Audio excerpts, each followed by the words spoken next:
Hey, it's Faith Talk Live. I'm Rick Probst. And I'm Dan Ratcliffe. Just Morgan in another promotions meeting, and they never stop, do they? Dan? Yet another promotions meeting. Even though we're experiencing the pandemic 2020, you still have promotions meetings. Mm-hmm. But hey, it's all good, and love that we could connect with this guy. He's a staple to Faith Talk Live. Shawn Hart from RZIM. Shawn, how are you? Hey guys, doing well. Good to be with you. In this time, good to see the little views of your kitchen, your living room. Yeah, I'm surprised you don't see people walking behind me. They're I recognize your house, Dan, because of some of your Instagram videos. Yes. Hey, speaking of social media, by the way, Shawn Hart, I saw pictures of you on Facebook recently of many years ago when you asked your wife to marry you. Wow. And you still are, but you were quite the stud back then, weren't you? Oh, thanks. I mean, I'm not going to say that for myself, but I'll take it and receive it. No, those some cool pictures, man. I actually met my wife at 24-hour fitness working out, which is a whole nother story that's kind of fun to tell. But awesome. We'll save that for another time when I come on the show. Okay. Yeah, we'll have to do that. And obviously, she didn't pray about the decision that she made, but it's all good. Yeah. Anyway, let's get started, Shawn. So I think you mentioned just minutes ago before we hopped on Zoom about being at home. You guys just started being at home. Dan and I and most of the crew have been home since when, Dan? Last Monday? Yeah, last Monday. And, this is first world problems, right? We're driving each other crazy here in the homes. How's it going with you guys? Yeah, it's going well.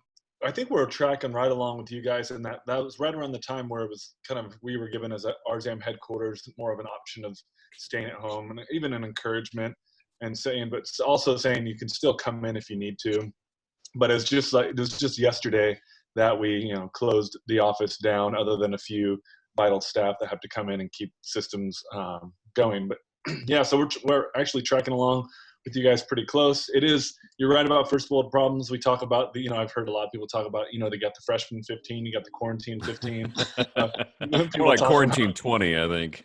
Seriously, with your snack closet right there, especially with little kids, snack closet right there, problems of too much food, right? That's a whole nother issue that we have as Americans. When you start to actually compare some of the issues going on and the challenges and real challenges we're facing, it's interesting to then actually scan out and then look at the global scale of what are day-to-day struggles for each different culture. So I don't know, it's really interesting for me to think about, but we're doing okay, and we're making some moves and figuring out how to, pivot with this as a ministry. So yeah, how have you guys been? Well, we're pretty good. I think, thank God for technology. We're able to connect with folks like you and our watchers, our viewers, our listeners. And, we can do this with just about everybody. Now, you pretty much have a connection with people around the world. What kind of input are you getting from other folks outside of the U.S.? Yeah, interesting you asked that, because just this morning I was texting with a pastor friend from Nigeria, and he has they said they have one confirmed death. A lot of people are on quarantine right now, and very, very much worried about things spreading. So that's been my main global touch point. Interestingly enough, it's Nigeria, and we're looking at possibly doing like an Instagram or live session together, or something on Facebook or through Zoom as well. So just to connect, one of the things I find interesting about this is because people are finding more time to do things, they're also trying to figure out how to still function relationally. So like me and this pastor, we've connected, but to actually sit down and think about, we actually have the time to do an online discussion. I see a lot more of that happening with people right now, which there's a good thing in using the technology for that. So I think we're now stretching in to see just how far the limits are in our technological society and our technological advances, and we're finding a lot of benefits of technology nowadays. So yeah. Along those lines, one of the things that RZIM I think is so good at is staying socially connected, and obviously you guys have a lot of younger people that that tune in and go to your website and follow everything. Are you getting questions from them? Are the usual questions of why is God letting this happen? What kind of questions are you guys seeing coming in about this whole thing? Yeah, and I had to shift places in my house just because internet connection and just trying to figure out. For some reason, I put my office desk in the furthest possible place from the internet. So that's kind of, I'm finding that to be annoying now. So I'm in my daughter's room. I'm moving around the house. All right. Yeah, that's a really good question. I think that we just did this event on Friday night. Abdu Murray, Vince, and Joe Vitale did a live Q&A for it was about an hour and a half, I think, and it's already got up to 50,000 views on YouTube. Wow. It's the title of the event. We titled it "If God, Why the Coronavirus?" and other tough questions about faith. And there were a lot of other questions we dealt with beyond the coronavirus, because we didn't want to just make it about that. But we led with that because that is really the question that a lot of people are asking. You know, if there's this loving God, he's a good and loving God, then why in the world would this type of thing exist? And I think I would just actually encourage you to go to that, search that "If God, Why the Coronavirus?" RZIM on YouTube, and you can get a lot more content than I'd be able to give in the time here. Mm-hmm. But a couple things, I guess. One thing I would just say is that, God is not far from any of us. He is near. And I think the question, I've heard a lot of people say it. I think it should be one of the first things that comes to mind for us as Christians is when we talk about self-isolation, when we talk about quarantining ourselves, when the great truth, and the reason it is almost become cliche now, is that God will not isolate himself from us. Mm. And I can understand where that can become cliche in this time, but there's such a profound truth, and that's only a Christian thought. That only can be said within Christianity, that this God actually came to be with us, God incarnate in the person of Christ, and that he is near to all of us, but will we draw near to him is the question. Mm. And then if I could just say one more thing on that, beyond the questions that people are asking, I think there are issues that we're seeing that we need to be thinking about and addressing. And one of the issues is, one of my friends shared with me the statistics of the spike in the percentage of people watching pornography. And it just, it makes sense, during this time, that is where some people are going. It just saddens me and breaks my heart that is where people are going to during this time, when there's a God who loves them and actually wants to have deep, intimate relationship with them, that they're actually not going to that. A lot of people aren't going to that. Instead, they're going to somewhere where there's just false intimacy and no fulfillment. Yeah. Shawn Hart from RZIM, it's always a pleasure to talk to him. On the other side of that, which is that is heartbreaking. Shawn, on the other side of that, we talked with Greg Laurie the other day from A New Beginning in Harvest, and they had to on the fly, because, of course, California's locked down. They had to on the fly start streaming their services.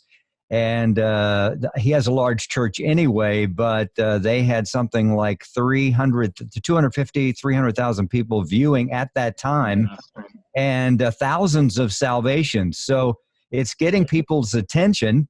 It's not comfortable. It's not something we really wanted. But on the other end of it, it's working together to point, to Jesus, say, hey, this is the way. So what are you guys doing? I know this is a work in progress. What are you guys doing with, since you can't travel, what are you guys doing? Just on the heels of that, I think that just shows, it continually shows that there's no challenge that's beyond God. And God is going to take whatever situation we're in. He's going to use it, and he's going to work in it. And I was talking to a college student who talked about anxiety, and saying, why is my generation so anxious about the future?